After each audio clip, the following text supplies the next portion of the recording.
send it to any of your other Cambridge colleagues. Okay, so let's get started. I would again just remind you of all of the functions that I'm going to talk you through. If you haven't been before, this is one of our Careers Essentials sessions, which is our career management, and we run them all the way through the Michaelmas term and the Lent term. This one, hopefully you're in the right place, is called Smart Job Searching Online and Off. So today's session, we're essentially going to be looking to legitimise some methods of research to support your job searching. So this is as much about researching, methods of job searching as it is actually using the tools. We're going to discuss research methods. We're going to talk about adapting your job search, and we're going to also look at the practical methods of research tools. For this session then, you will need a pen and paper to set yourself some goals and make some notes. Please, I would ask that you use the chat box for any questions and comments. If we lose connection, so if Zoom kicks us all out, then please rejoin. I will always try and rejoin. I'm going to make the recording available, and I'll also send you some follow-up materials. If you've been to one of my sessions before, you'll know that I use Mentee to help you interact. We've got some polls today, and we've got some short Mentee questions. I will give you the code again, but if you want to, on your smartphone, device, tablet, or the laptop, anything that you're watching this on now, if you go to mentee.com and use the code 438508, that will allow you into the quiz. Okay, I'll just reiterate some of those for you. Place to make notes. If I lose connection, stay with us. If you want to ask a question today, please use the Q&A box. There is no silly question, so please ask. As long as it's related to job searching, I will do my best to answer it. I don't always know all of the answers, so I'll hopefully point you in the right direction if I don't know. I will send you the PowerPoint slides in the recording, and I would really ask if you could fill out the feedback form, because it allows me to run sessions like this in the future. Just so you're aware, I am going to be running through some screen videos of how to use some of the job searching tools. But of course, I can't show you everything. So if you have a question or you'd like to know more, please just ask me. After this session, I will be sending you this booklet on your job search. And this has a lot more detailed information on your job search and what different types of tools you can use, various websites that you can use. And this will hopefully provide lots of detailed context to the session today. So if you feel that there's something you'd like to know more about, please be assured that you will receive this, and it will answer a lot of those detailed questions. And it will give you lots of useful websites for your job searching. I appreciate that at Cambridge, we always have quite a diverse audience. So if you feel that there's a website or something that you'd like that's particular to your needs, please just let me know. Okay, moving on then. Let's start with a poll, and I'm going to open the polling, and I would like you to just let us know what barriers you face the most. These are anonymous, so don't worry about it being on screen. So roles are not relevant to you, roles are not industry specific, you keep using the same resources, not sure if you're suitable for the job, or job titles are confusing. This will help us to see what we're going to focus on today and where you might be able to go for help to find out other things.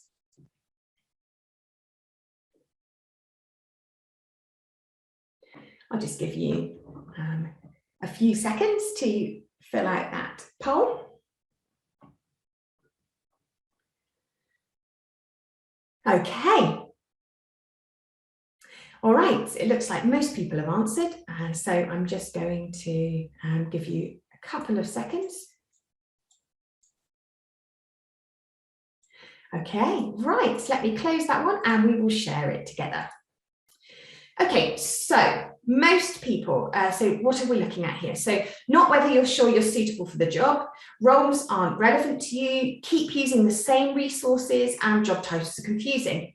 Those are the main things that you've picked out there. The most popular one was not sure whether you're suitable for the job, or roles aren't relevant to you. So we will talk through those.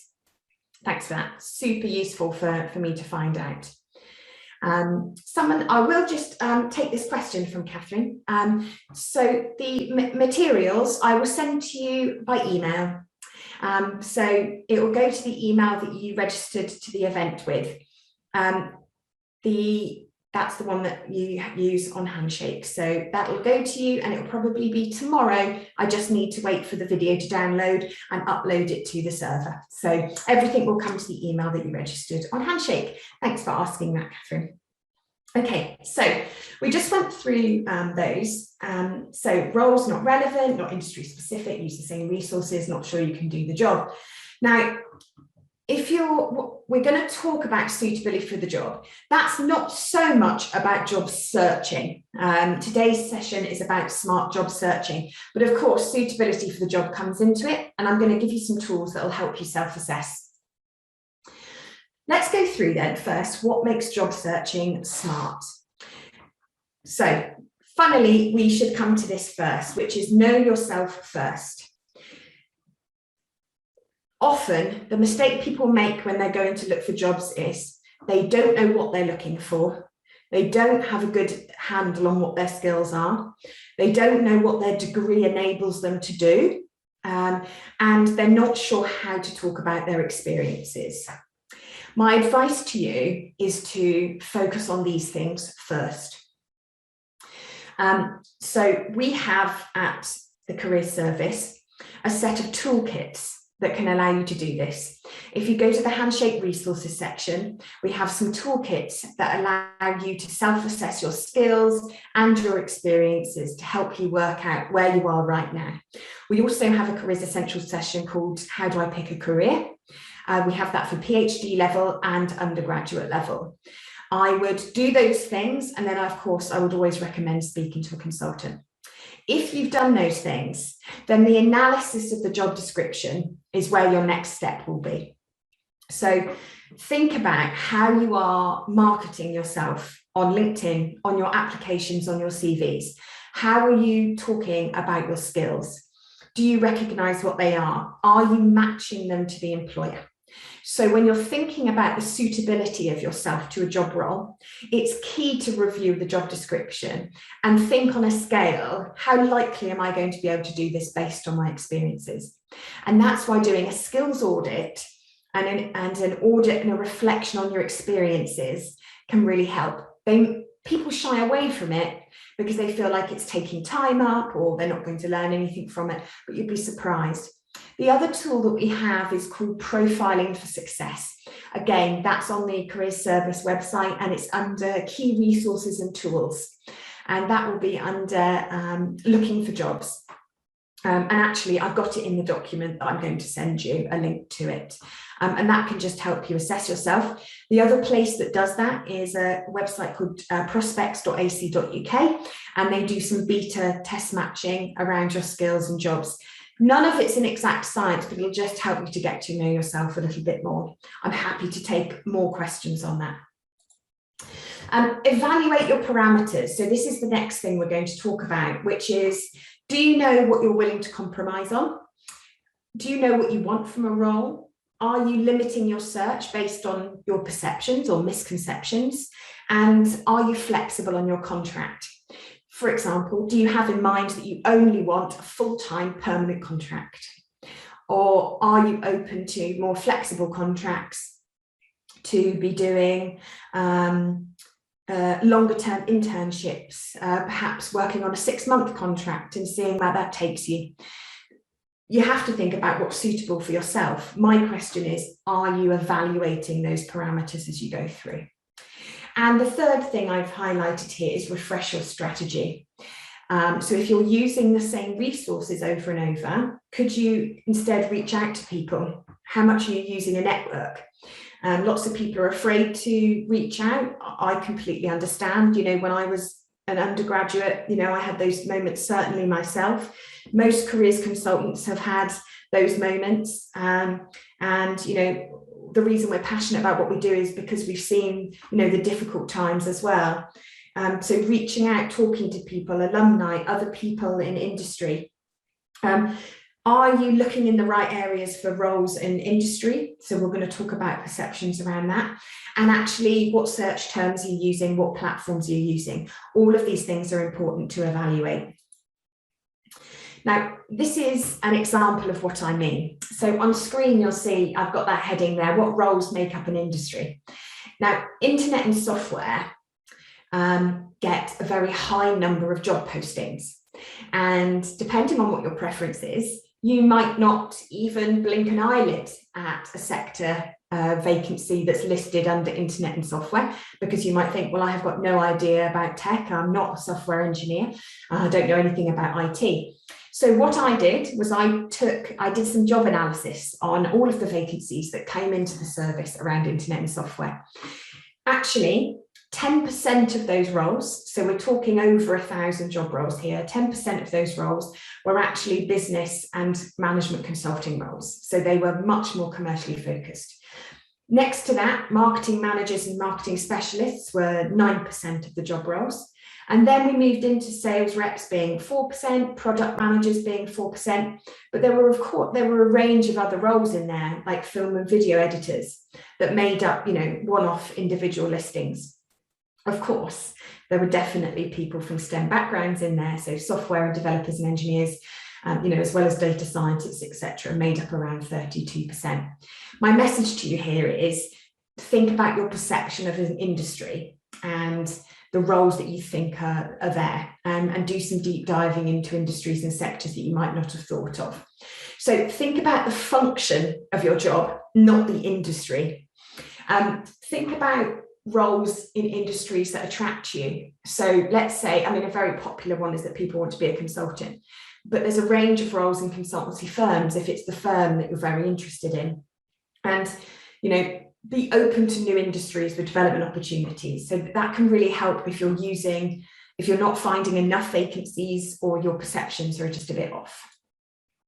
So here's some methods to keep on track. There's two main ones that I always, in my 10 years of working in careers work, that advice that I give to people, and I take it on myself, which is search when you feel productive.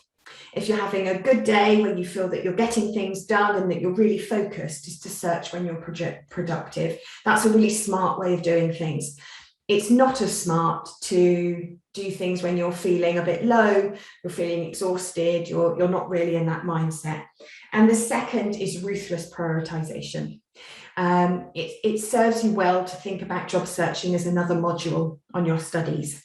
And if you're really at that pinch point end of needing a job role, is thinking about the ruthless prioritization of it. Maybe having to reshift things and putting your focus here to make the difference. So here's 5 practical organisation tips to help you to be smart in your job searching. The first is to set up a new email address.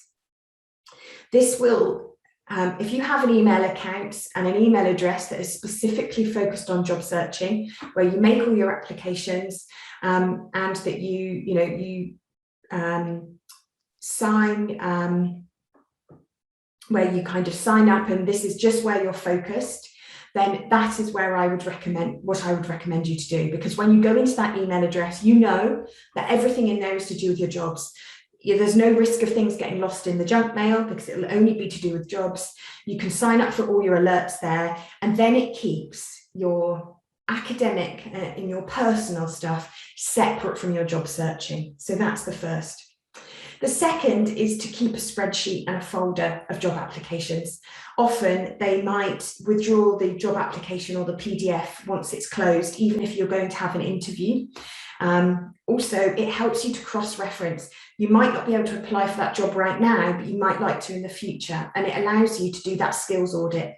So it allows you to see roles that you think are suitable and then have a look and see and reflect on, okay, well, have I got that skill? Am I going to develop it? Is this right for me? So keep a spreadsheet and a folder of all the job applications that you're making. I promise you it pays off, even if it feels like it's a bit extra. My advice is to spread your search out. So you definitely want to search when you're feeling good and you're feeling motivated. But if you feel that you keep putting it off, or you're somebody who thinks, well, I'll do that all day Saturday, and then you've left no Saturday for yourself, I would advise setting your timer every day for 30 minutes. That might mean not doing something that you were doing for 30 minutes. It might mean getting up earlier. It might mean not watching that program you like to watch. But 30 minutes a day, if you can set that timer on your phone and stick to that, then, by the end of the week, you've got in almost a day's work, and you've still got your weekend free, all the rest of it. Some of you might like to, when you get to that 30 minutes, the timer goes off, you might go, I'm going to set it for another 30. But the key thing is that you are really focused on your job search just for that short time. Save job descriptions. So I mentioned about keeping a spreadsheet and a folder for job applications, so those applications you make and those things, but do save the job descriptions. That's really important. And record new sites and new organisations. How many times have you been to a website, thought this is great, bookmarked it, or haven't bookmarked it and can't find it again? Or you had to quickly shut it because you had to go off and do something, or new organisations where you think they look great. They're not on these big graduate lists I normally see, but then you forget their name. So on that spreadsheet, keep a list of new websites, keep a list of new organisations, so that you're going to build up a record over the year. And that, whether you're a first year or you're a PhD, you can keep that record for as long as your career goes. Right, I've got a question which I'm going to answer because we've come to a break point. Somebody's asked me, I think using university email is better for the job application. Is that right? So that's a really good question, because obviously if you want them to see that you're a student and you're at Cambridge, then the university email is suitable. If you, or you may be applying to something that's only for students, so they want you to use that email. That doesn't mean you shouldn't set up a new email address that's separate.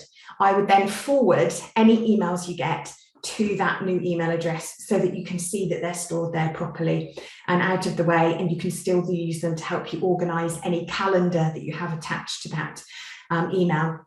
That new email address that you set up, you can use that for job alerts.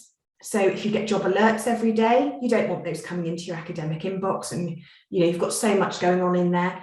So applications, if you're making a single application to the employer, then you can absolutely use that, because that's going to be very minimal traffic into your academic inbox. But you can still forward it to the new one, and also set up your job alerts, set up your searches to that new email inbox so that all of those alerts are coming every day. And don't forget, once you graduate, you're not going to have your @can.ac.uk forever. So you will want to think about having somewhere that's has a bit more longevity. Okay, next question. Will we still be able to access the CAN email after we graduate? So you won't be able to get to your can.ac.uk after you graduate. You then become CAN tab, because you no longer have a CRS ID. So even more the reason to ensure that you put an out of office. So when somebody emails you, it says, I'm no longer at the university, but you can reach me on this email, whether that be your CAN tab. You could also put a forwarding on, so a forwarding onto your new job email address. It sounds like a lot of admin, and it is, but it's not forever. And if you're super smart now, it'll get better. Please keep the questions coming. I will answer them when we get to an interval like this. Okay. Next up, so I'm going to go through some live demos of some websites, but this is just an overview of the types of things you could look into. And again, in that document that I'm going to send you, there's a lot more detailed description. So these are some sources. You may be using lots of these already, but there may be some new ones. So first of all, people are networking. So this is the off-screen, this is the offline type of job searching. And you'd be surprised at how many people find out about jobs through their networks before they even come onto a jobs board. By the time a job has made it to a jobs board, it's been through such a long process. So don't think that you can't hit on hidden labour markets, which we'll talk about. Your college alumni, if you have college alumni events or your college alumni team, see what they're up to and what they're doing. informational interviews that you can set up with people that you want to learn more about from. And we'll talk about how do you network in a second. Of course, we have an alumni network through the career service as well. Talking to your peers, think, how much do you actually speak to the people in your societies and your peers about who they know and what industries they're connected to and involved with. Making the most when you go to events and speakers and panelists, making a note of their name, connecting with them afterwards. Employee referral schemes. So lots of large employers in particular, but not always large, have internal employee referral schemes. So if you know an employee or an alumni that works at an organisation, they know you well and you want to get into their industry, it's very worth asking them if they have an employee referral scheme for an applicant, normally because they have financial gain from it. But nonetheless, for you, it means that you have somebody that's kind of backing your application. And of course, internships, if you get one, are a great way of knowing and learning about graduate job vacancies as well. There's also, of course, a lot online. So Twitter and Facebook, Instagram, LinkedIn, Handshake, and recruitment apps as well. They are, when you use them together, can be very, very useful. And we're going to talk about that in a bit more detail. And in the guide I give you, it does talk through them the most. You'll probably find that Twitter and LinkedIn of these are the most useful for finding out news and information about the general labour market and graduate labour market. And then, of course, Handshake is specifically roles that employers have listed to Cambridge. But they can be very useful for keeping a good pace on your job search. So a little update every day, and you can organise those things into lists. You'd be surprised how much you can pick up from podcasts and news articles, recruitment events and career fair brochures as well, going back and looking at which employers have come to Cambridge from Handshake. You can do that. I have to say that inclusion and diversity programmes have ramped up this year. That includes mentorships, that includes scholarships, it includes, application support programmes, and it includes special employer events. If you find yourself in one of the groups that were being clarified as equality, diversity and inclusion, I can't recommend strongly enough that these are new and emerging and supportive ways to find graduate jobs that may not be advertised elsewhere. I have put a list of these in the document I'm going to send you. And of course, the web. So company websites, specific industry job boards and graduate career sites, professional bodies, learn societies, and ranking lists.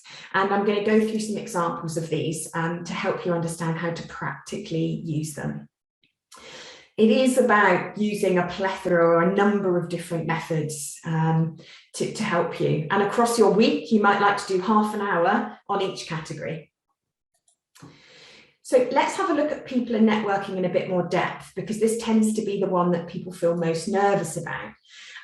First off, it's a good idea, a passive way of doing this is that when you go to an event or a panel event, to review speaker biographies. You will learn more about them, you'll learn about where they've been and actually how they ended up in their job. How that helps your job search is that it might open up new avenues for you that you hadn't considered before. Nonetheless, it also might help you if you decide to speak to that person about how they found their job. It's a good idea to map out who you already know. So do a mind map, think about who you already know and who they might know in industry. Informational interviewing is increasingly popular because of more and more people using Zoom and Teams to get to know people. You don't have to go meet somebody for coffee these days, which means you have a much bigger, wider scope. So how does this help you find a job? Well, informational interviewing is about setting out, reaching out to somebody in a firm, reaching out directly and actually asking for a chat, not asking for a job. Make it clear and specific, 15 to 20 minutes, just because you want to learn about their career journey. You're not asking for an internship, you're not asking for a job, but they may know of jobs that are going to come up in their firm or in their company or their charity before they're advertised. nonetheless, it's a good way to learn more about, if you're unsure about whether your skills are going to fit, you can ask them about whether your skills would fit to a role. You can do this if you're going to apply to a job as well, not just about the hidden labour market. And don't be afraid to reach out. 7 out of 10 times people might not get back to you or say no, but if you can get 1 or 2 people that are supportive, that's a good way in. And the other thing to think about in your job search is thinking about where you can add value. So if you're going to a networking event, if you're going to a society event and you're going to meet someone and you want to talk to them about their job roles, think about where you'll add value. And that's a good way to assess any job advert as well, is actually, I could probably do most of this job. Will I be able to add value? And that will really help you to evaluate whether something's right for you. If you're going to reach out to people, you never know, they might ask for your CV. So, make sure that you have a CV that's ready for that industry. So making sure you've got your applications ready to go. And also, one of the kind of best stories, or I had a student that came to me who was looking for some work experience in stage directing. And they were a member of one of the theatre societies at Cambridge. And they said to me, I get people saying, I get theatre companies emailing me and asking for support, or they want students to help them with extras or set building or ushering. So, I always email the people in my society and say, would they like to do this? And I said, well, have you ever asked them if you can go and do some experience with them? Because they're asking you. And they hadn't, but they did, and that really worked for them. They managed to get something. So just reevaluate who's reaching out to you in your societies and your roles. Who's asking you for a favour? Could you ask them for a favour back? So, have a set of questions ready to speak to people.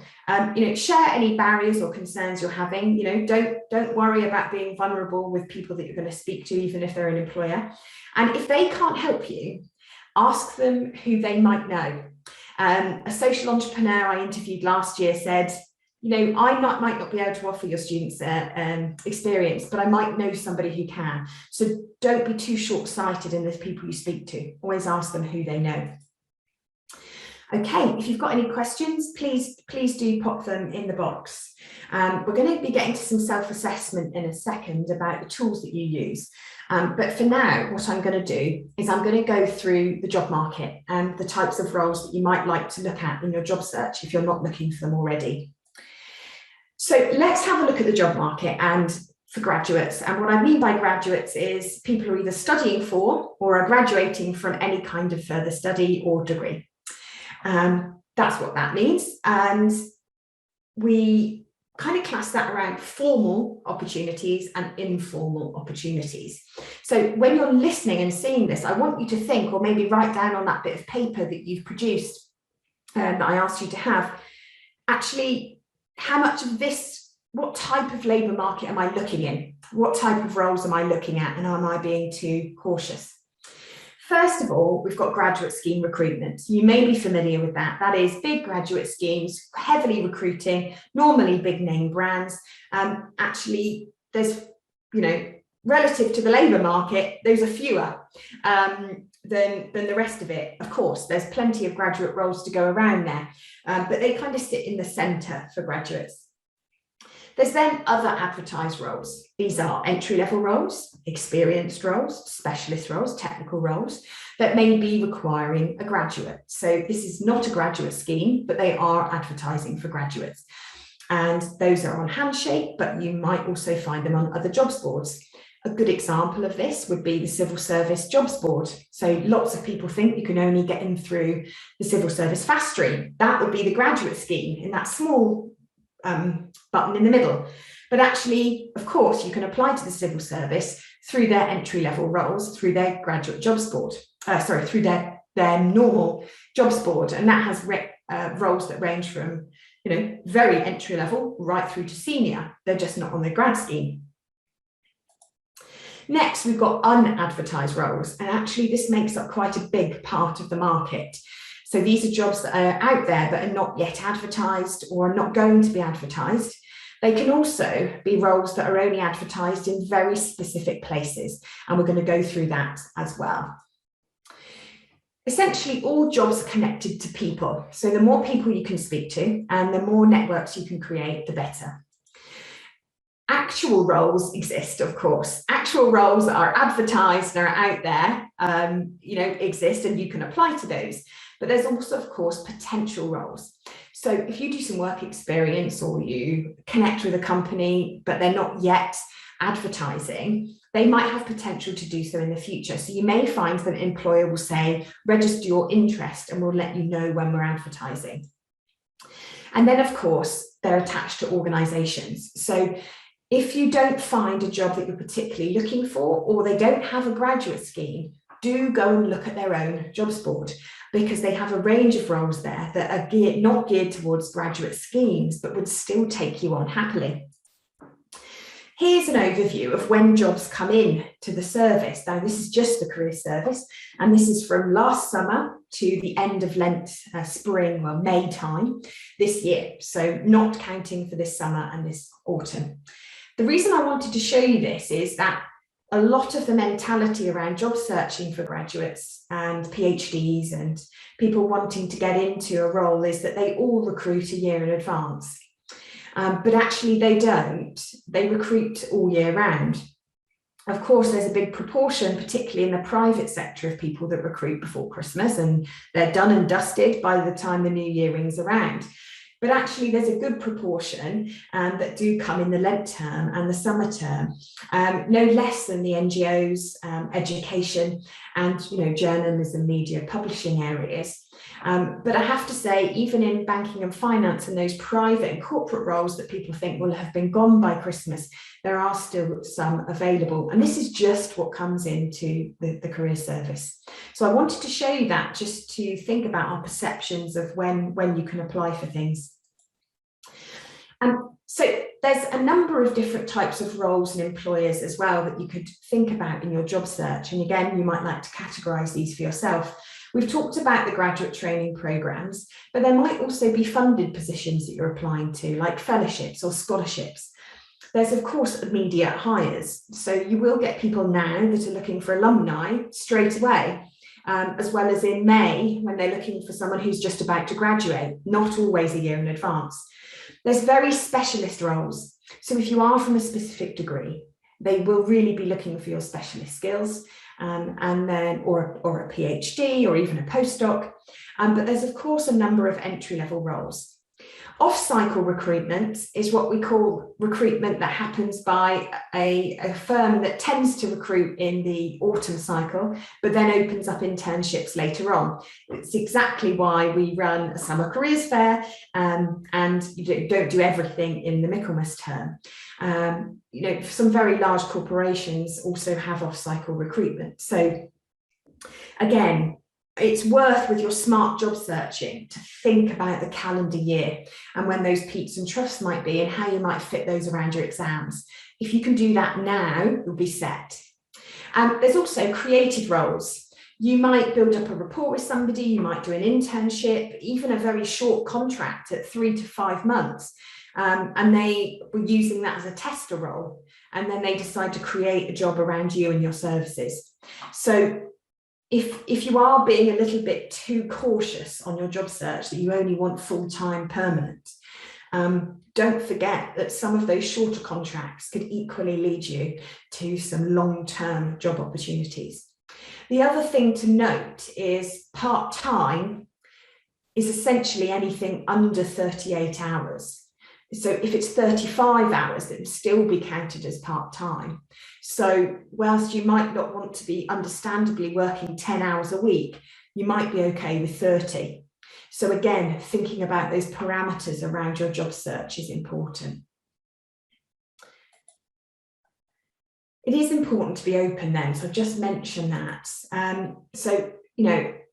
Think about temporary roles because they might open up some doors you've not thought of. Full-time roles, of course, 35, 40 hours a week or more. Some have disclaimers on or more. Of course, that, financially that's going to be important, but doesn't always mean permanent job security. Of course, there's part-time roles. I've just explained the hours around those. You could think about, hey, maybe I could do 2 part-time roles if I'm really interested. There's, of course, permanent. So when you see the word permanent, it just means that the contract has no formal end date.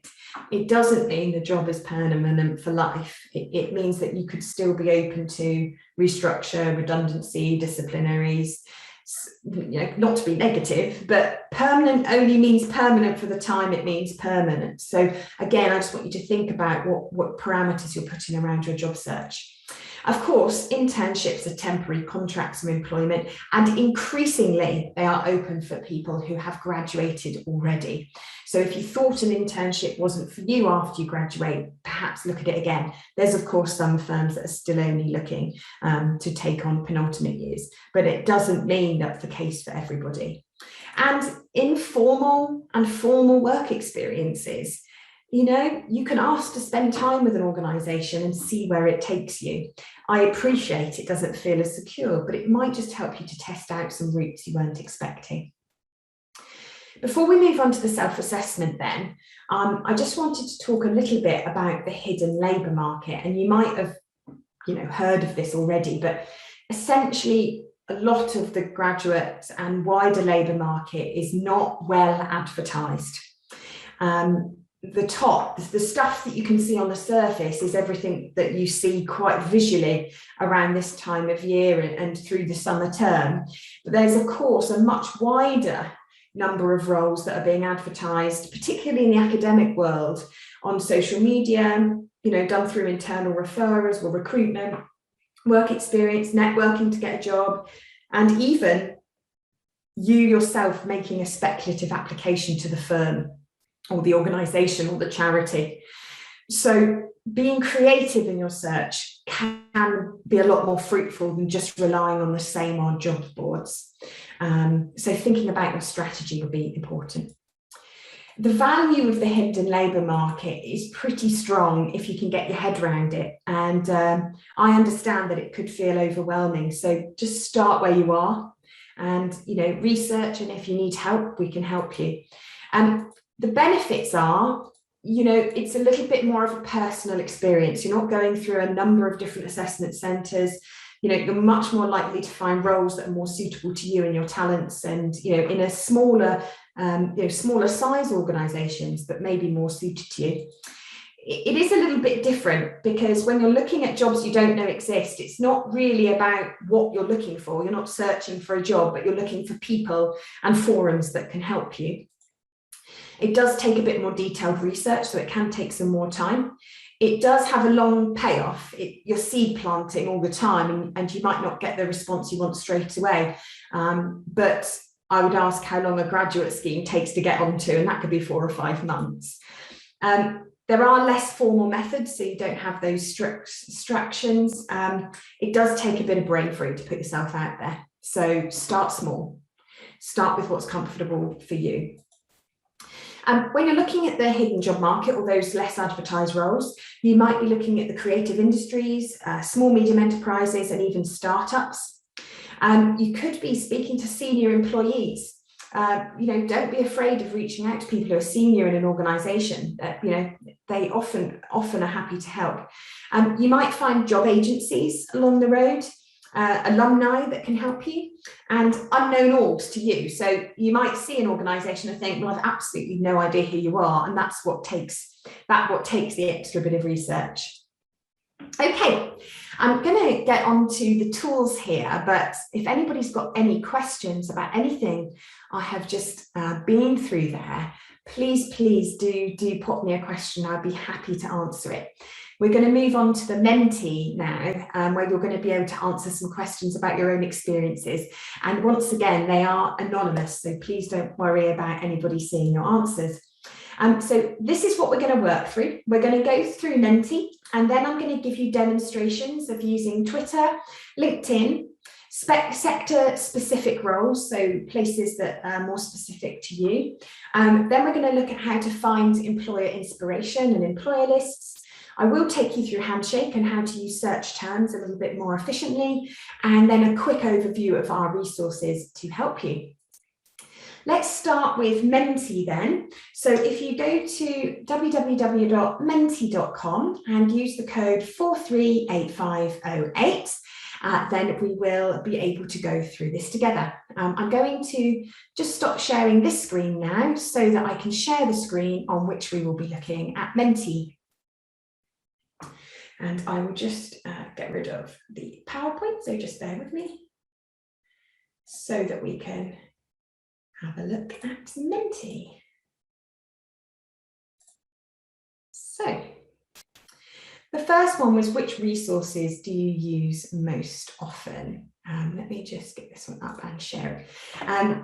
So I'll give you some time to work through this, and so you can rank them from 1 to 6.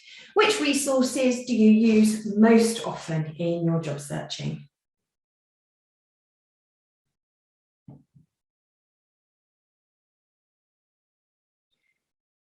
I'll give you a couple more minutes to log into that and to answer. If you're just joining us, then it's go to Mentee and use the code 438508. Should bring up a little thing on your phone that will say join the presentation.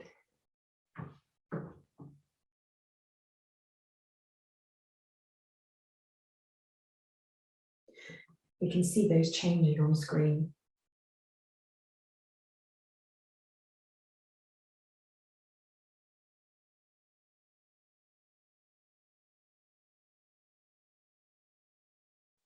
I'm going to give us just another 20 seconds to work through these.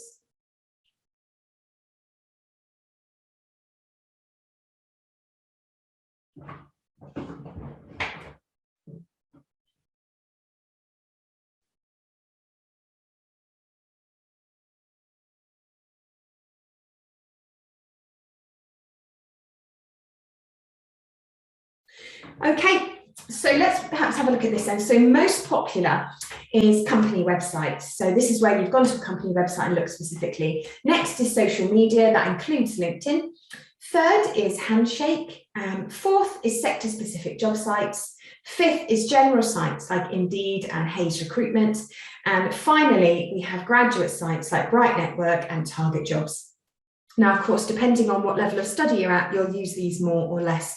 And it's important for me to say now that when I work through the resources, if you'd like to ask me a question more specific to your needs, then please do around the sites to use.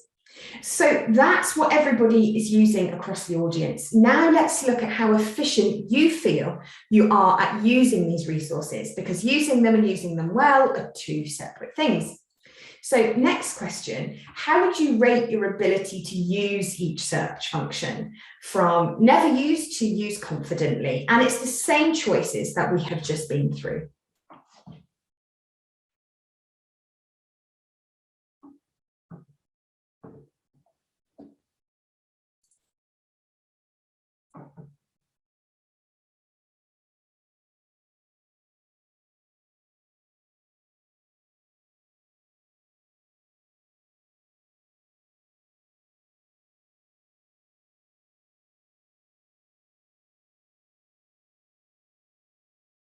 Okay, so we can see this one thing up. So far, most people seem most confident in using company websites, and that's quite normal. Although they can be quite a maze, company websites. As somebody who looks at, a few dozen a day, I do sometimes think they could have made this a lot simpler. Okay, and social media. I'll just give everybody just a few more seconds to answer those. So just another 20 seconds to get your answers in.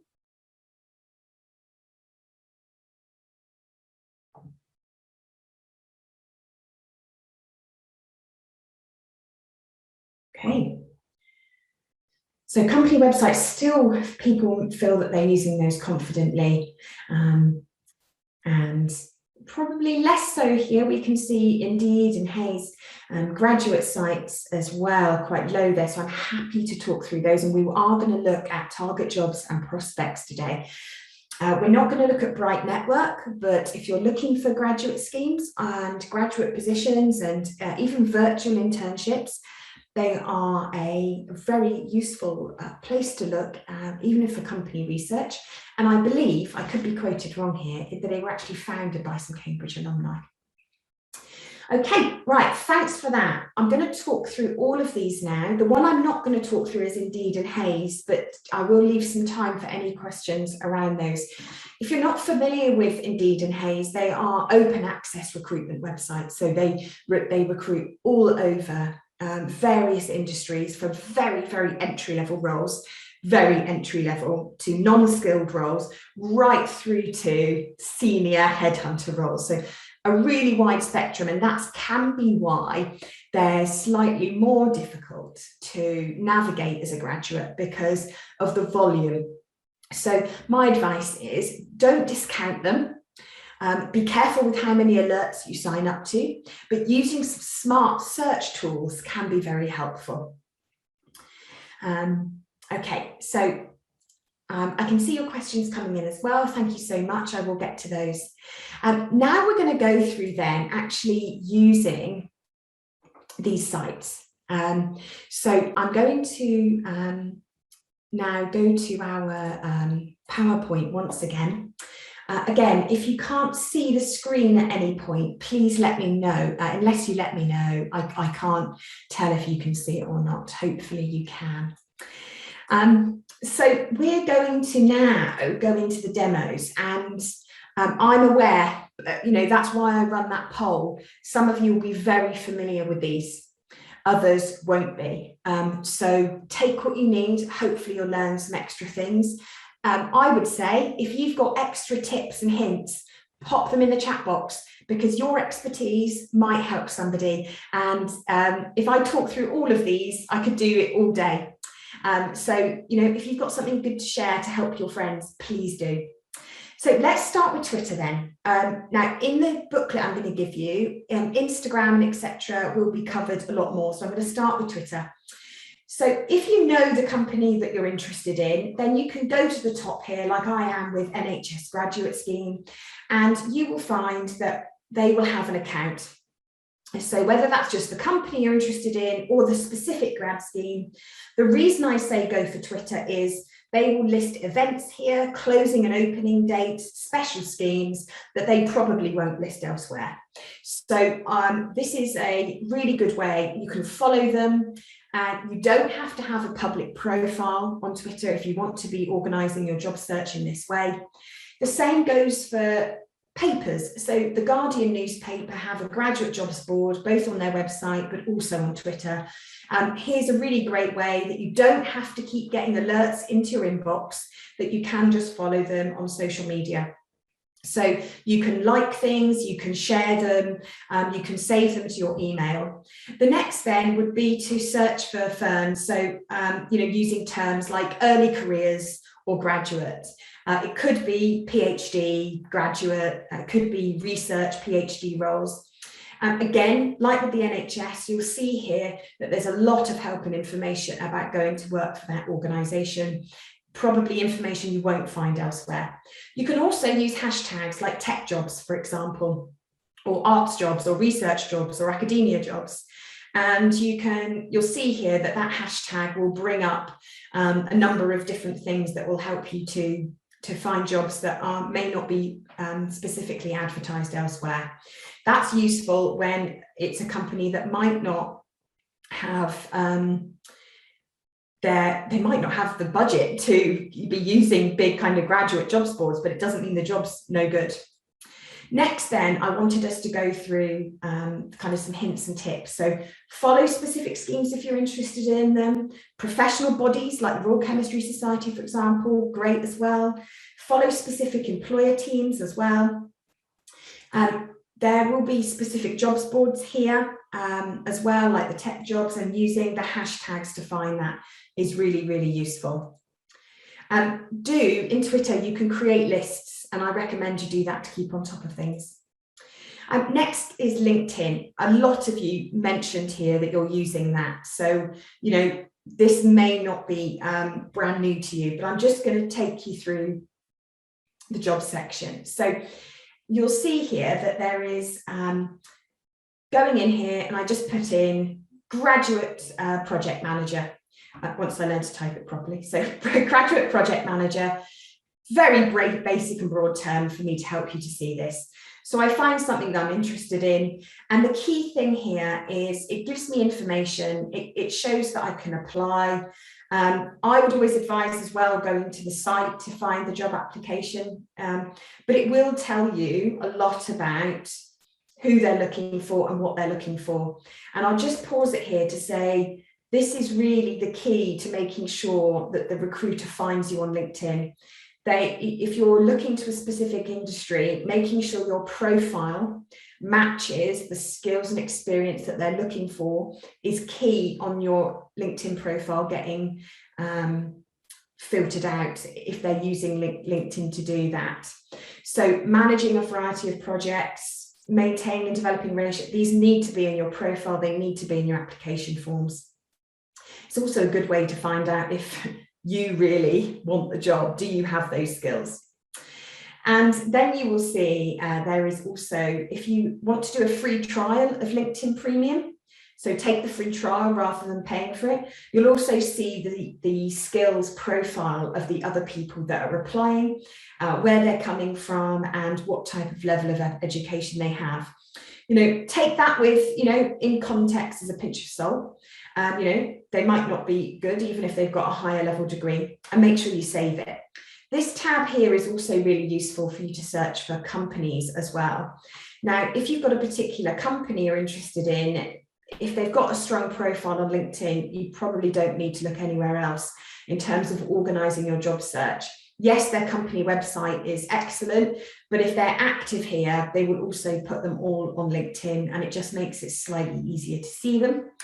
What you will notice, of course, is that you can also look at the employees. Now, if you want to reach out to alumni that work a specific organisation, likely the easiest way to do that is go to the filters, choose the organisation that you're interested in, untick anything that you're not interested in, and then head down to the school section, add in the University of Cambridge or the Judge Business School, and then you will go from 80,000 results there down to, you know, once you've hit that show results button, a neat 79. So that will help you to find alumni at that organisation a lot easier. You'll notice at the bottom, I've also put in some Boolean search terms. Now, if you're not finding the jobs that you want, this is on Handshake or LinkedIn, then do consider using those search terms where you're looking at things that are specific to what you want, so that it filters out jobs that you're less interested in. Next then, so yes, do think about your profile.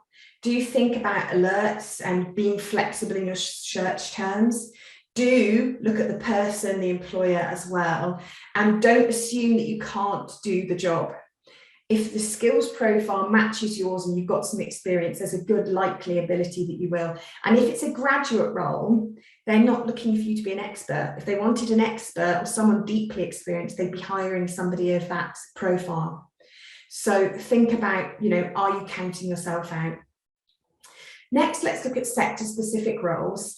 And I wanted to go to a society here, so a Royal Society, a Learn Society. They're underused, these websites, for job searching, and I've chosen this one just because it's particularly useful. But you'll see they have a career support and a job-seeking area, and that actually will give you very specific information, as well as the career service website does in our sector A to Z, to help you to navigate your industry. So don't be afraid to use those professional bodies that you might have some accreditation with already, or that are just affiliated with areas that you're interested in.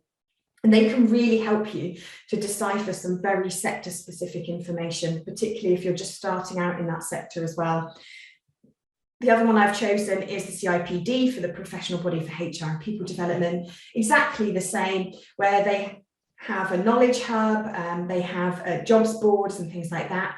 If you head down to their careers section, this is going to give you such a lot of information about routes into the profession, how to get in, and also the skill sets that are being looked at, so professional qualifications. And this can really help you in your job search to be smart and making sure you're looking at the right areas. You'll also find that they have a skill set. Normally they'll talk about the skills, and this will help you as well if you're not sure about whether a job is suitable for you. If you can find the typical sectors and the typical subsectors, as well as the skills that's needed, and most professional societies will have these things, this will allow you to actually match your profile and your applications to things that are being looked at over and above the job description that you're looking at. So this will help you to see whether things are suitable. As I said, most of them have jobs boards as well. So you can go in and look at jobs boards that are very specific to the sectors that you're looking at. So I would really recommend looking at that. The next is prospects.ac.uk.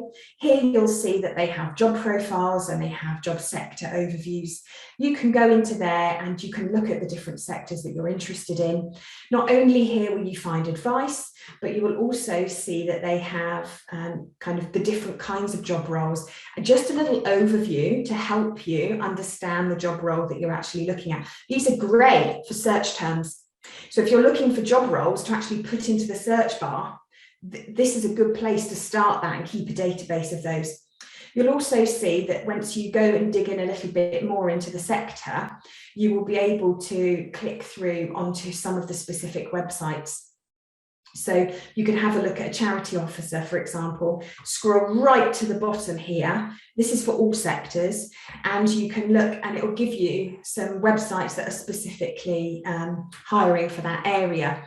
So this is where you start to get more specific. The reason that's important in your job search is a lot of smaller organisations won't be putting their jobs on big graduate jobs boards. They might not even be on Handshake. They might not use LinkedIn, although many will. And that will just allow you to get really into an industry. And that's useful for the media and journalism and publishing as well. Of course, there's, if you actuary specific jobs for the finance and corporates that's away from the big graduate pages. So that's sector specific roles. Now we move on to finding employer inspiration. So if you feel like your well has run dry on employer inspiration, then thinking about how you find them. So in Handshake, you may have not noticed yet, but you can actually filter our entire employer database. And that is just by going to the employer tab on your job search. Here's where you can see all of the employers, whether they have a job open or not, that have registered with Cambridge. This can be really helpful for finding alumni that have worked there, as you can see, but not only that you can find, if you wanted to write to them speculatively and find out if they've got a job for you there. So that would be, my main advice around you looking for employer inspiration. Another really great place for that is on Target Jobs. So Target Jobs, another great website for finding out about company profiles. Now, finally, I wanted us to look at Handshake because I know if you're new to it, sometimes you can't always make your way through the wheat to the chaff, really. So what I wanted us to just have a look at was how you can use it effectively. So what you'll see is the more you search, the more they'll bring up roles that they think are relevant to you based on your search criteria. If you head over to the job section, what you'll also see is that you can highlight and save some of those jobs. So if you wanted to be a bit smarter with your search, just go into your saved applications and then it will save them for you there if you're not ready to apply yet. The other thing to do, though, is to search by relevance or application deadlines, so you're not looking at old vacancies. You can also see any applications you've made in that window as well, and that will just keep you kind of really staying smart on things. I've already mentioned the employer page as well. That will really help you as well if you want to use by size. So if you're very keen on working for a small organisation, or like a startup or something that really has small places, then you can, small teams, then it's much easier, and they're not likely to have jobs all year round. So you can follow their website as well as on Handshake. The next thing I wanted to show you to be a bit smarter on Handshake was to use the Boolean search terms. And this is where you might be a PhD and you're looking for research. And this will just help you to filter out a lot of the noise. And then you'll see that there I have specific jobs that are just for PhD and research. You can do that with any kind of job area. So, you might just put in research and you'll see the difference there. By just putting research in, I've got a whole range of different jobs. Let's say I want to change my industry. So let's say I now want to look at consulting and, PhD. So I want a consulting role, but just specifically for a PhD. So there you can see I've got PhD internship, PhD senior associate. So again, my search term is changing. Here I also might want to go then consulting and internship. That could equally be environment and internship. There you go. It's changed the type of search that I've got. So just being smart with your terms across Handshake and LinkedIn can be super, super helpful. And I'd encourage you to do that. If you want to change the alerts that you're getting, of course, just go to your career interests and fill in that there, and just make sure that you save them. So, next steps. We've come to the end of the session. Thank you for sticking with me. I'll leave that video in there for you to follow the career service resources, for you to watch yourself. I'm conscious of time. Everything I would mention there is going to be in the handout that I'm going to send to you. To end the session, I'm going to answer your questions. Thank you very much. Those are brilliant questions, which I'll get to. I would like to know then, please, based on what we've discussed today, what you feel that you will do next. And whilst you're answering that, I will get over to the questions so that we can have a look at those. So one about alumni and one about experience. All right, we will answer those. Great questions. Okay, thank you for answering that. Because I'm going to take some questions, I'll just pop into the survey here. Thank you for answering there. Let's close the poll and have a look. Okay, all right. So end the poll. So I'm going to share that so you can all see what you're all doing. So first, most popular is organise the job search. Great to see that. Spreadsheets, emails. Next is revamp the CV and online profiles. Great to hear that as well, based on some of those skills we talked about. Reflect on your parameters. So someone said that. Great to hear that. How closely or widely are you setting your search? And next popular was setting a goal of using a new approach to job searching. Really good to see that. And the reason I ask that is so that you go away thinking, if I just do this one thing, I'm there. Okay, I'm going to answer the questions. You'll see in the chat box, I've put the feedback form. If you can head over there and do that for me after the session, that would be great. Okay, so first question. How can we reach out to alumni? Is that an option on the Cambridge website? Yes, it is. If you go to the front page of the career service, you will see that there's on the slidey front window something called Alumni Careers Connect. That is our alumni-based database at the career service. Your college is very likely to also have an alumni database and events if you want to reach out to them. And you'll also find that Alumni Career Connect on our handy tools and resources. If you have any trouble using Alumni Career Connect, just get in touch with the inquiries team. They'll be happy to help you. We have mentors on there as well as people you can reach out to for advice, and they're all Cambridge alumni that have signed up. It's a growing database, so keep checking back if you need to. Okay, next one. Hi, if I already have 2 internships in the industry, would you suggest that I apply to a graduate scheme or directly entry-level role? You can apply to both. If you've already got some decent experience, you're absolutely suitable to go for a graduate scheme. They are, of course, competitive and you're in big numbers. So I would advise do that now when the deadlines are probably coming up, but definitely keep your eye on the entry-level jobs if something comes up that you're interested in. So you can spread your search over the year, but you're perfectly eligible for both. Okay, where can our CVs be modified? So I'm not sure I understand the question, but what I would say is if when you're putting together a CV, it's very likely you might be looking at a number of different industries. So you want to have, well, essentially a number of different CVs that fit those industries. Don't use the same CV. That might seem like common sense advice, but I have to say the number one thing that recruiters talk to me about why they don't shortlist people is that the CV or the cover letter are not tailored. So my advice to you is, I know it takes a longer time, but you're much more likely to get better results. So it's, the key thing there is that you do take the time to tailor to the industry and the skills that are looking for. And once you've got that, you're okay. So you want to be having a few CVs ready. And don't forget that, with LinkedIn, if you're applying to a few different industries, then you could put your skills under headings. So instead of just having one big paragraph that sets you out as somebody, for one industry, think about having different headings so that at least there's keywords for every industry in there.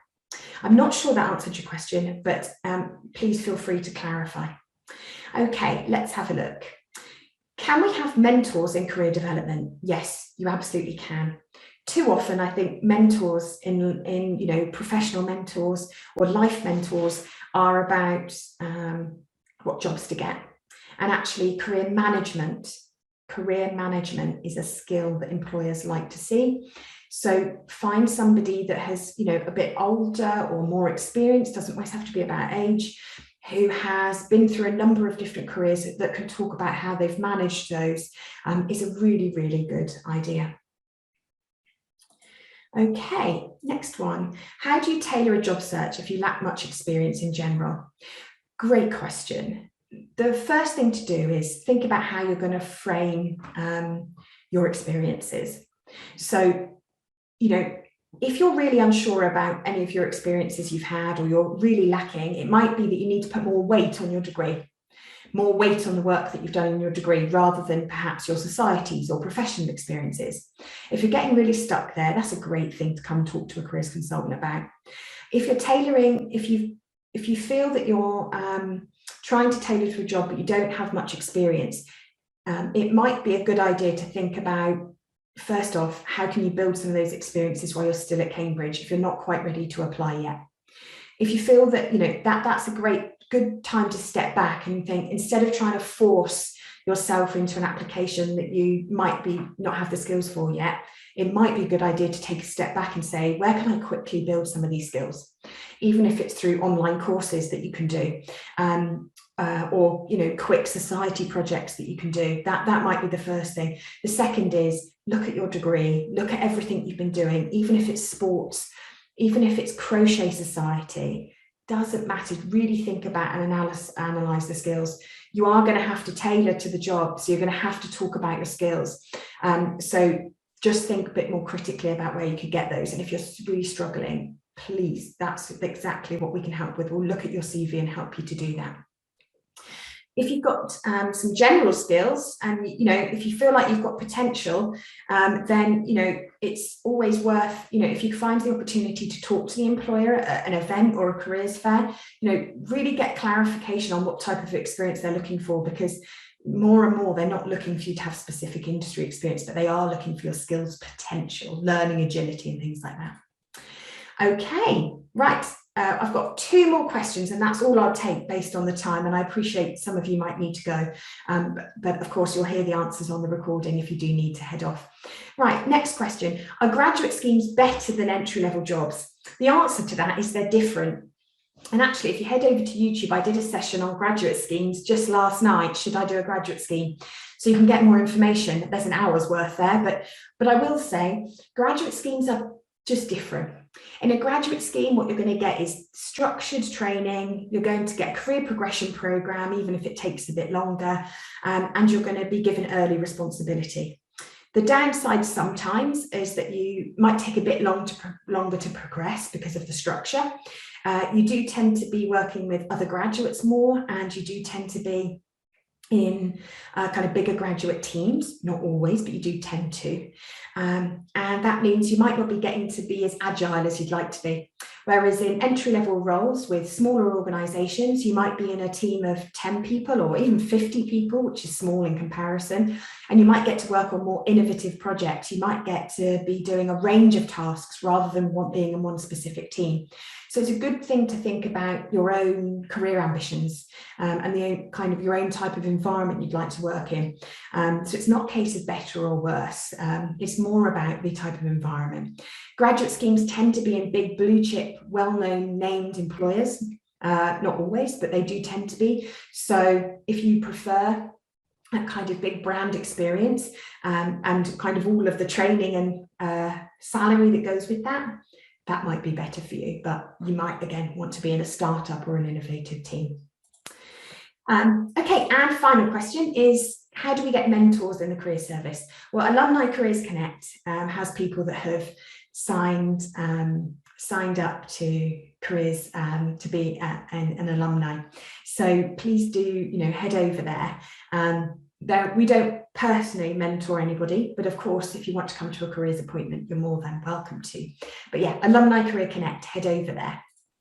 All right, one final question.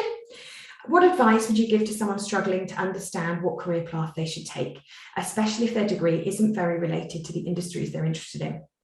Well, I say, great if your degree is not related to the industry you're in. Mine isn't anywhere near it. And lots of very successful people I know, their degrees are not. So first off, don't worry. The second thing I would do is start simple and small, and that is watching panels and webinars given by employers that are in the field that you're interested in, because that will start to build a picture for you about the environment that you might be in, the types of tasks that you might be in, and the skills that are going to be needed. So that's a soft way to do that, either through the Career Service YouTube channel, our events calendar, or even if the employers are running their own events from their own event calendar. That can be really useful. Next step would be reach out to people on Alumni or LinkedIn to speak to them a bit more deeply about what they're doing, or even ask questions at those panel events. The next thing to do would be to do a skills assessment, so maybe a skills audit, have a look at our How to Pick a Career, where you're kind of reviewing your experiences, and that will help you to just set some parameters around your skills and what you're good at. So researching the sectors that you're interested in, finding out what skills and opportunities are available. You'll probably be surprised at the range of roles that are in sectors. Even, I picked up on the tech and software industry earlier, just how many roles are available in there that aren't tech specific. So research them, look at the skills, do some skills audit, speak to the employers, build up a picture, read some job descriptions as well. And, if you do those things, make a list of questions. And if you need to speak to us, you're very welcome to. But don't worry, you're not alone. And very successful people have no idea what they're doing until they really start to look into it. Okay, thanks ever so much, everybody, for joining. It's been really wonderful to chat to you this evening. Thank you for answering and asking me questions. Whatever you're doing, I wish you huge good luck. We're here to support you. Take a good look at the resources, and I'll follow up with an email tomorrow. Take care, everyone.